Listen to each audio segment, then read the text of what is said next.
Welcome to Practical Product Management, where we don't talk about theory, but we talk about how product management shows up in practice, in context, in companies. And so today, Marilyn and I are going to interview Pete.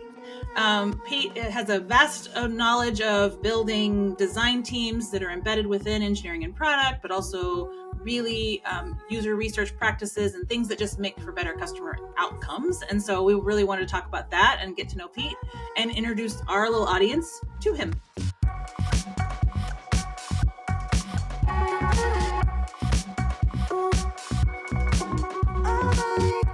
So Pete, tell us about yourself. Hi guys, I'm so happy to be here with you. I've known Marilyn and worked for Marilyn a long time. We go way back. Leah, it's great to get to know you. So yeah, I am a product design leader. I've been in the game a long time, mostly working out of San Francisco, so the West Coast. And I worked with Marilyn at eBay StubHub for several years. And we handled the buy and sell experience. And it was just tremendously rewarding to be able to be on the bleeding edge of an e-commerce enterprise, both in MWeb, desktop, and native. Most recently, I am at MasterCard, where I am leading the B2B product experience, curating hundreds of B2B products, all coming through a single front door that we like to call it, which is a curated platform experience that our large enterprise companies come through, access their products, and do the important work. It's a really, really complex ecosystem, and the exercise in creating that unified experience is a pretty high bar of difficulty, but it's very, very rewarding. I love the evolution of the time that we spent together, because I think that you've had deep experience in user interactions inside certain apps that you control end to end. But when you talk about a company, a big multinational company that serves thousands of people across the globe, and you actually have hundreds of engineering teams contributing to the user experience. That's not something that any one person controls. And so creating the framework and the standards and the practices and advocating for customer experience across a large distributed organization, I think is just as important, if not more important, than really curating the experiences on a interface that a smaller team, a couple hundred people control instead of thousands. Yeah. So I'd love for you to talk to us a little bit about the difference, and I will call it the evolution of really sort of like going from something that you can wholly control to influencing engineering teams across the globe. Yeah, no, that is advocating and influencing is really kind of what I spend most of my time doing, because you're right, Marilyn, we are in concentric circles of outside of which we are in absolute control. And the farther out we go, the more advocating and influencing we need to do. And I've really enjoyed the evolution of coming into MasterCard almost 5 years ago, and starting to assess our capabilities and really upskilling and empowering orgs. We can get to that later. But once we get to a place where we can become very, very effective, we actually have a platform from which we can show the value and show the outputs to outcomes and get the neutrals and even the detractors to come into a place of wanting to be part of what we're doing. And I have seen several orgs within MasterCard kind of want to come back in, and I do the sneaky thing where I do some things for free for these guys. Marilyn, you'll remember this. We'll do some work, whereas we're not really part of a unified org, but we're doing some good work. They see the benefit, and then they come back in, and they actually want to formally attach themselves to our teams. And this has happened several times, and it's just fantastic. And this has to do with just good old fashioned methodology around understanding the customer problem, having access to customer, really being able to quantify what their needs are, and then being able to ideate and experiment ruthlessly, and bringing the solved problem that is quantified in the fact that it's going to be a good solution. And I've really enjoyed, actually, I'm going in all kinds of different directions here, but there's one thing that we've done where we've been able to quantify in hard dollars the exercise of lean UX validating our solutions. And what all this boils down to is that we are not just doing the work, and it's good work, and we trust each other, but we can actually quantify this. And this gets other organizations within the enterprise excited, and they want to be part of that. I like to think of it as the Apple versus Android. It's like, I think when you talk about it in abstract terms, people are like, oh, yeah, but my button should be purple, or like, I want to be a slightly edgier style. When you look at applications on an Apple device, everything has the same navigation. Everything works the same. As a user, it's really easy to interact because the interaction patterns are the same. On an Android device, everybody does their own stuff. Everybody does their own thing, and it creates a really fragmented user experience. So when you're trying to create that holistic experience, I do think harmonization is super important. Yeah, Talk to me about maybe what are some of the biggest wins you've seen by advocating for and achieving harmonization. Yeah, I mean, design standards are critical. And especially in a large enterprise, whether it's MasterCard or any other company that spends a lot of their R&D by acquiring, picture a lot of different companies, smaller companies coming into the larger enterprise. And they're all used to being their own encapsulated company, but now they're part of something bigger. And they need to quickly get up to speed within that larger enterprise. And we do that with design standards. And established tokenized components. And different companies are at different various stages of maturation here. We're obviously on that journey, and we have a very robust design component library that is spawned from a central spine that is called MADE within MasterCard. And then we have several branches off of that, one being in the B2B space. And my team actually is in charge of bringing the B2C design component library as well as the B2E. So customer facing, B2B facing, and employee facing. And when these systems are up to snuff and they work well, they can save everybody, a ton of time. And we actually did a quantification of this with a component library in a product that has about 50 patterns. It's about 800 hours total implementation with a product, with a component design library.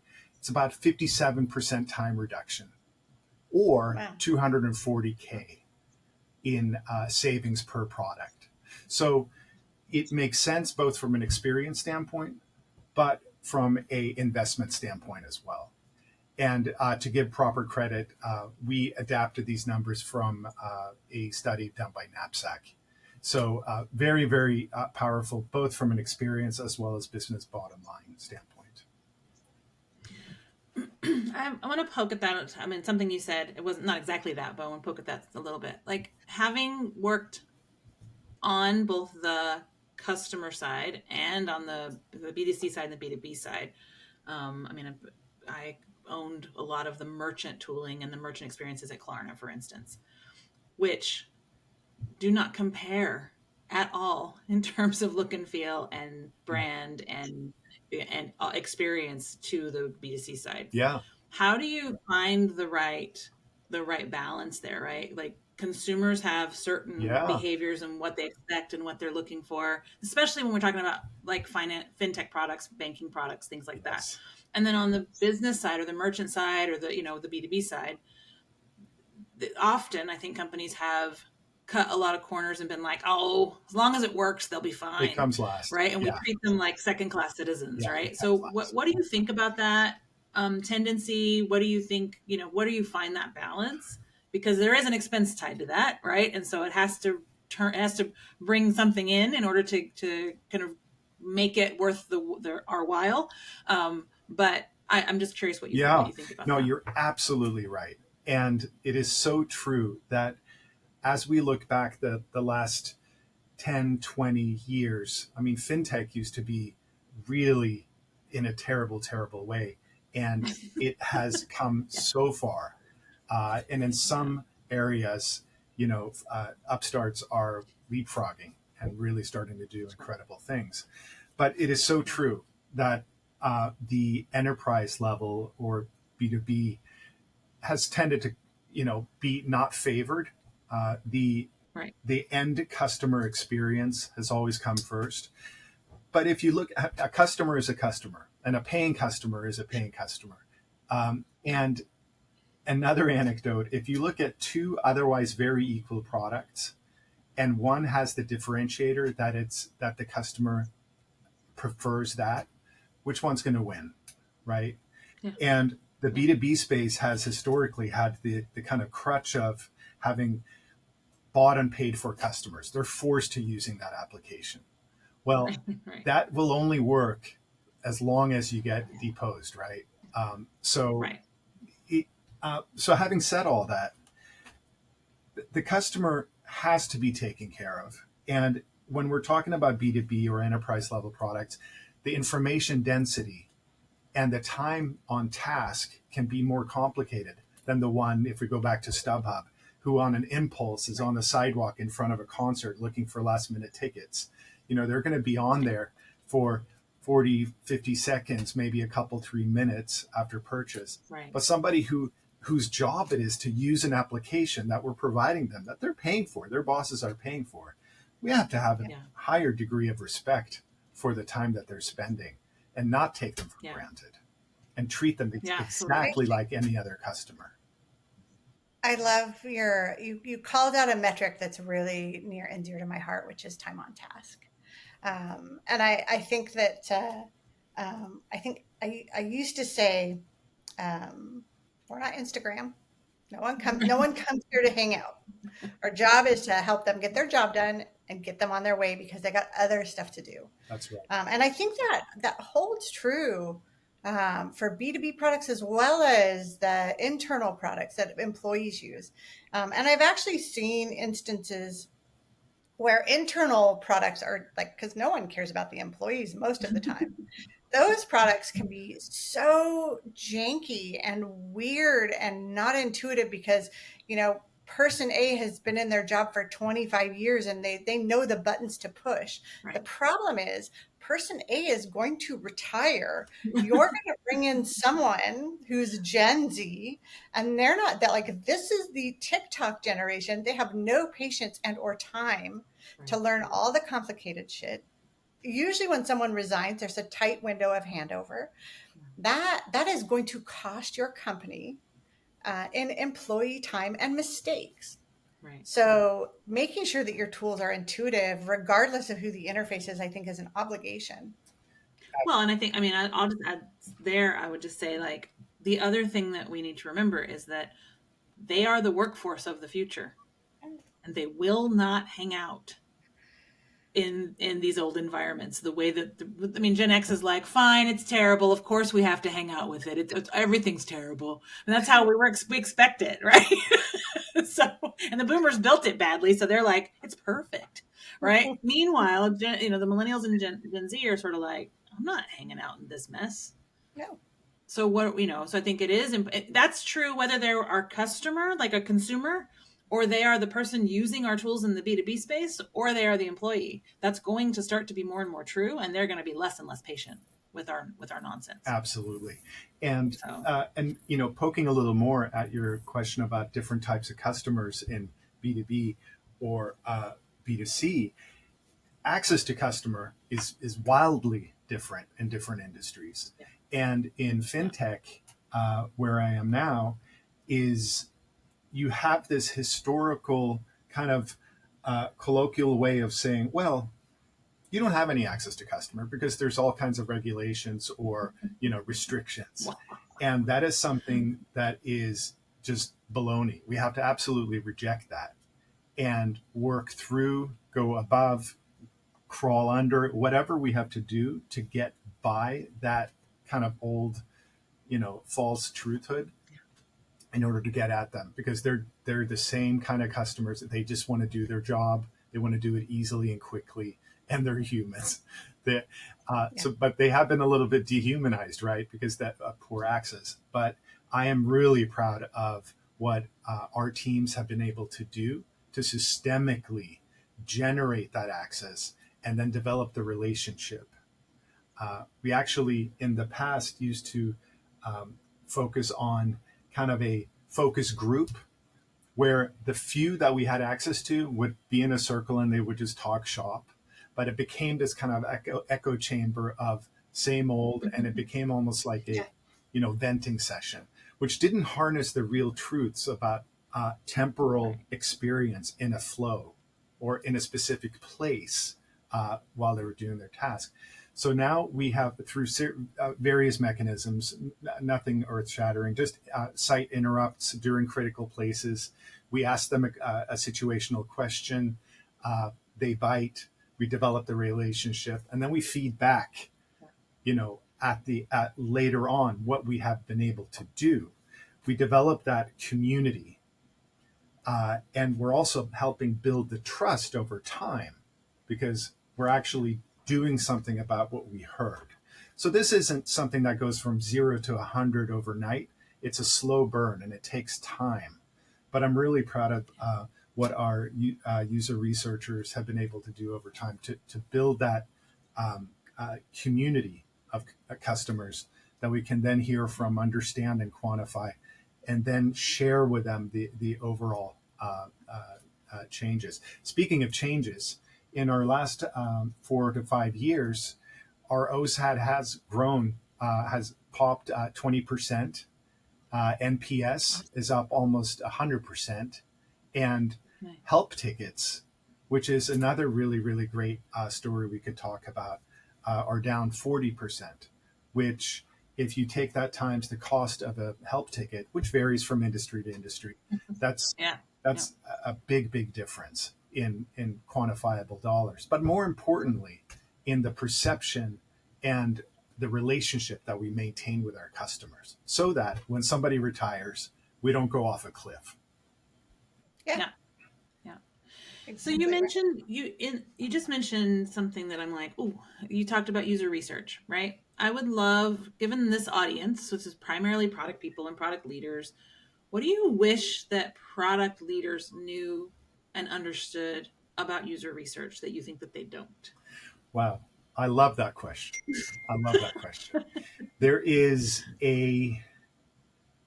so regardless of industry, regardless of where we work, there's a varying level of understanding of the value. And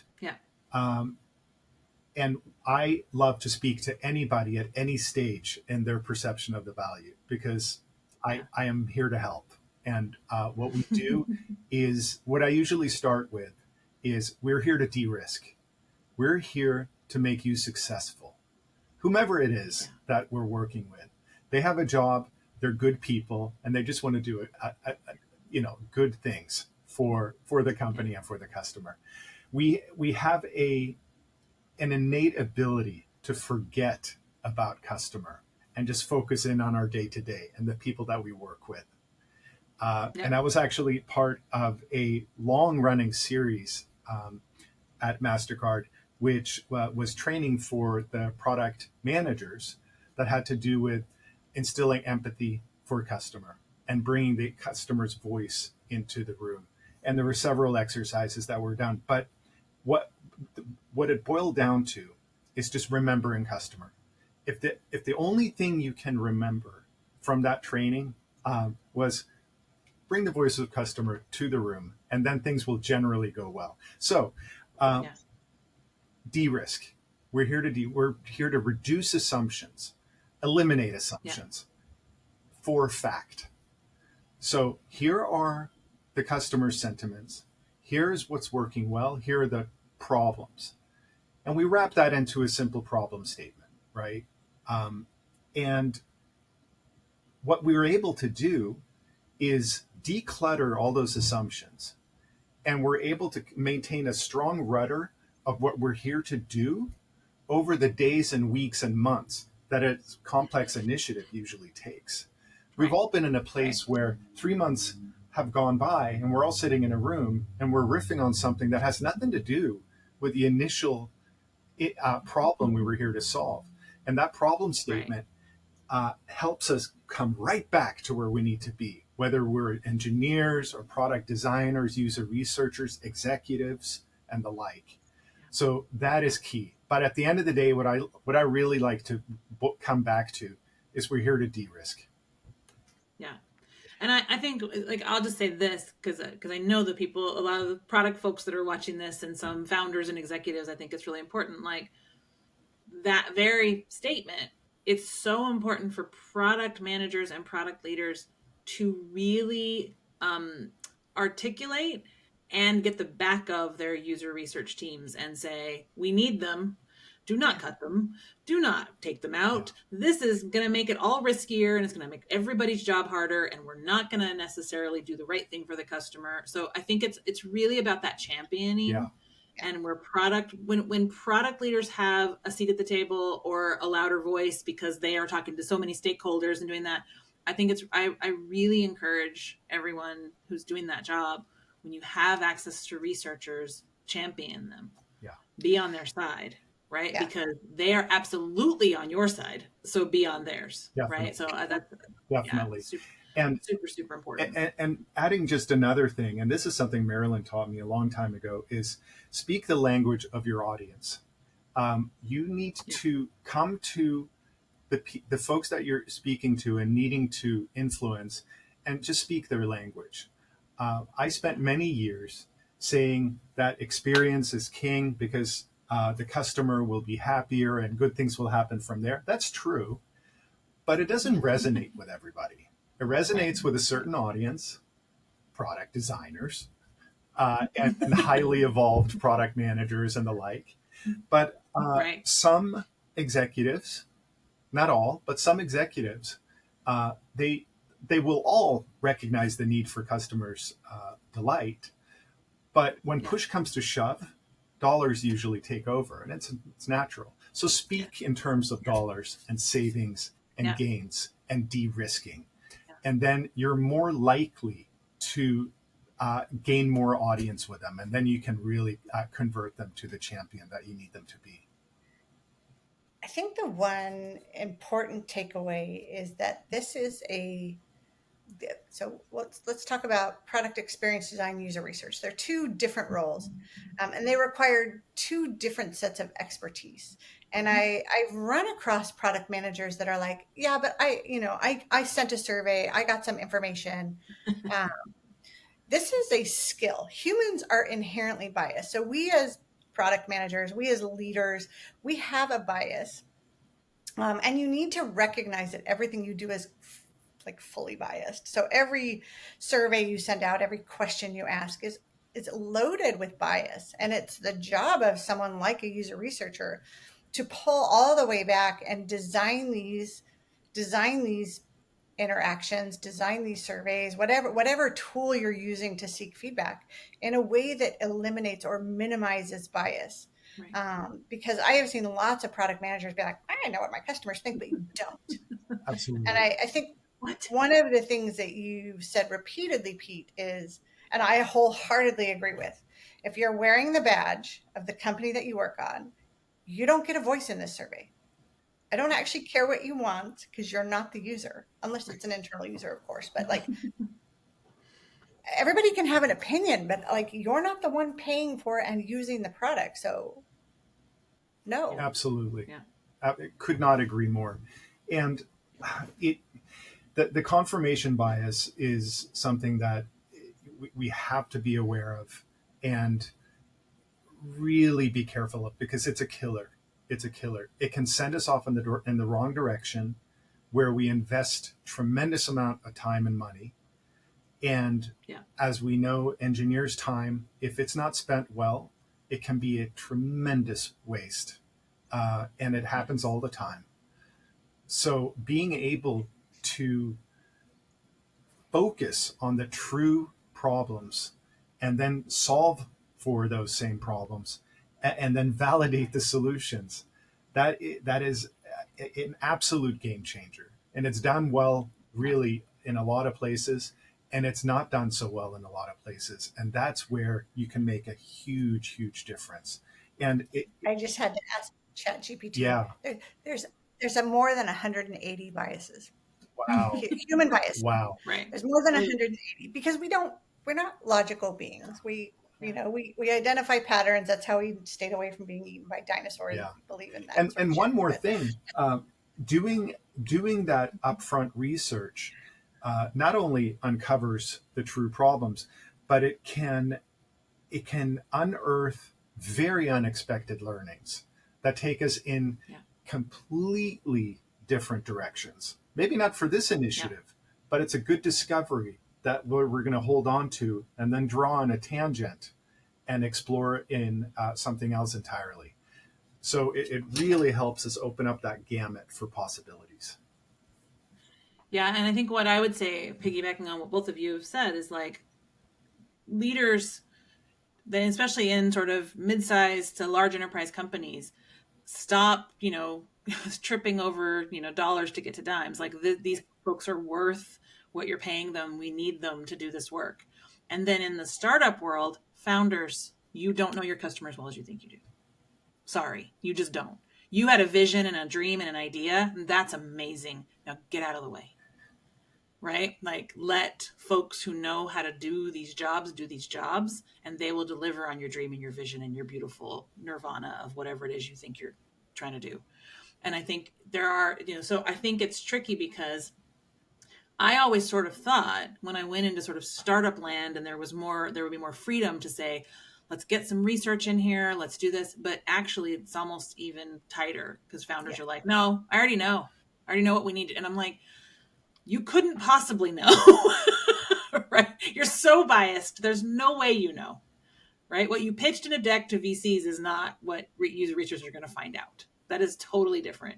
You may have some overlap, we hope, but in general, there's so much to be done in figuring out, like, what is the thing we're going to learn that could cause us to go, oh, okay, we need to move the rudder a bit. And being able to let go can be very difficult, regardless of whether you're a founder or if you're leading user researcher and UX designers or what have you.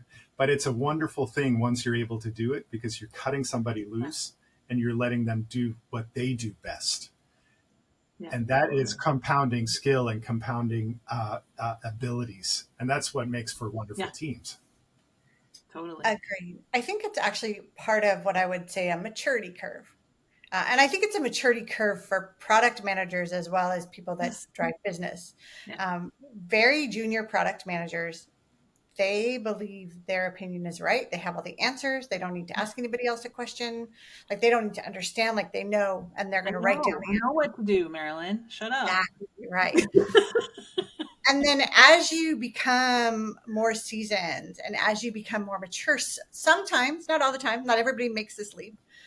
There's this leap to understanding that you don't know. And there's so much value in just not knowing and then going and exploring assumptions and assuming everything is an assumption. Like how many of us have actually really sat down and been like, well, here are the 15 assumptions. Like when you have a feeling about a person or a meeting or something, like what are the assumptions you're walking in with? It's that's an introspection point that takes a lot of maturity for anybody. So yes. As clearly I'm a fan of not knowing anything.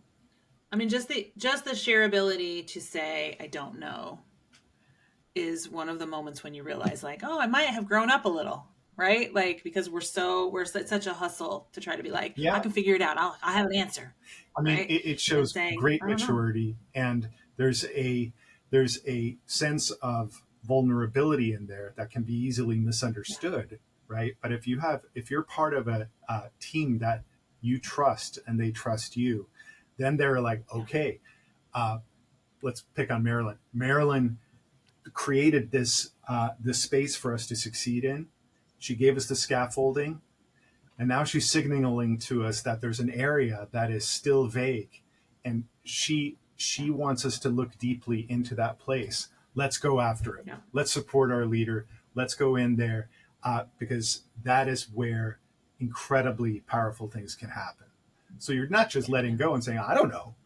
It's Right. abilities to ascend into very, very powerful places of success. So I completely agree with that statement. Well, I think we all get, we can all get hung up on this concept of being the voice of the customer. I am the voice of the customer. No, I am the voice of the customer. No, I am the voice of the, so you got people in customer support, and you got people in merchant support, and you've got people marketing, and you have people everywhere saying, I'm the voice of the customer. And it's like, hang on, everybody. What we have to do is actually go find out what they're saying, not assume we know and are the voice of the customer. Right. So in context, Yes. like call that. So, and I think this, Pete, this is a bridge you've managed to build.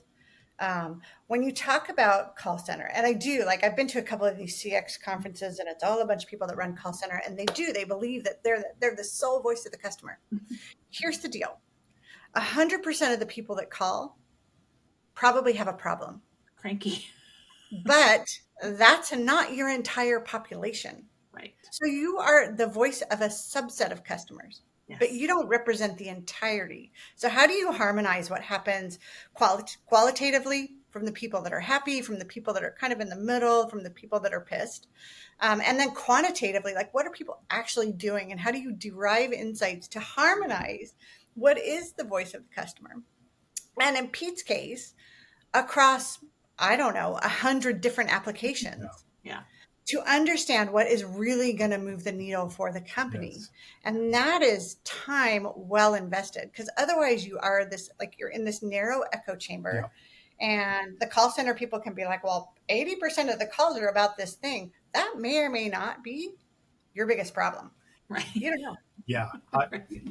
It's so apropos that you bring that one up, Marilyn, because let me back up. So the product ecosystem and the customers that access it is vast, as we have already talked about.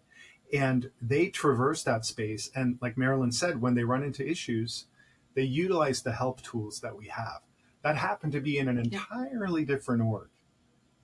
So if we hold ourselves hostage to the little narrow org vertical that we sit in, we have a very poor ability to affect our customers' experience that we now own.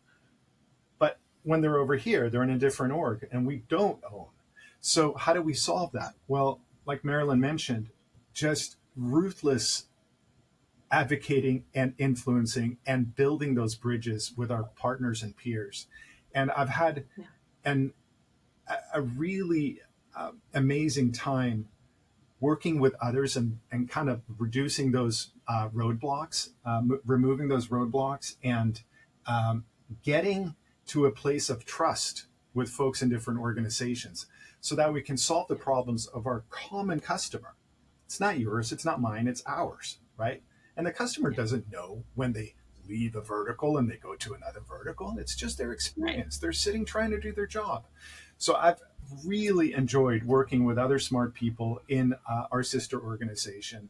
And it has blossomed into an ability to work together at this customer conference, the CTC conference, Customer Tech Conference within MasterCard, where I have been able to get us the ability to support the leaders of that conference to run user research exercises, mostly in form of workshops, to harness insights and then share those insights and then feed back at the next conference what we're doing about it. So this is this ongoing flywheel of learning, telling you what we've learned, and then showing you what we've done. And this flywheel is presently just spinning up. I mean, we're about a year and a half deep into it, and it's going really, really well. And the collaboration across sister organizations on behalf of our customers' benefit has just skyrocketed. So really, really fun. Not always easy to do, but little by little, day by day, it's really, really bearing fruit now. I love that. So I think we're kind of towards the end here. And one of the questions we often ask, Pete, is what are you excited about? Like, what are you excited about right now? Wow. That is a great question. That is a great question. Well, I want folks to feel empowered to reach out left and right of where their core role is. I don't want them to feel like they have to stay right in their area of expertise, because you can shine that penny and make it just super gleaming. But what else are you doing, right? So we have UX designers that validate their own work. We have user researchers that are looking more at market fit. They're doing things outside of just that hardcore research. We have folks that are, we have product managers that we're training up to get more skilled in appreciating how to draw insights in a unbiased way. And so, and then picking on engineers, getting them to a place where when they're doing design components, they're starting to go left into the design space and understand how designers think and how they're creating those systems. Right. So there's more overlap and continued respect for what we're doing, but we are not just staying in that very, very narrow little vertical. So that's the truth is, I love that. No, I love that. And I think the truth is none of us, the three of us for sure, and probably many people who are watching this, we wouldn't have the careers we've had if we'd stayed real narrow in exactly one spot, right? Part of what makes careers beautiful, part of what makes finding if you have a different niche that you want to go into or a different space that you want to try or experiment in is that blending and kind of shifting lanes a bit and going to the left and to the right and not saying I will only stay right here, right? And it doesn't make you not an expert. It makes you open to learning from the bubble around you, right? Absolutely. Absolutely. Awesome. Marilyn, do you want to add anything? No, this has been such a good conversation. I think it's such an important part of building wonderful experiences for humans, because that's what we do. So thanks for spending some time with us, Pete. Thank you so much. This was so much fun to chat with you guys. I love the subject matter. I love, talking to you, and thanks for the opportunity. Yeah, thanks. I'm sure we'll have another reason to bring you back and dive into a topic for sure. So thanks for telling us your story. Appreciate it. See everyone next time. Thank you.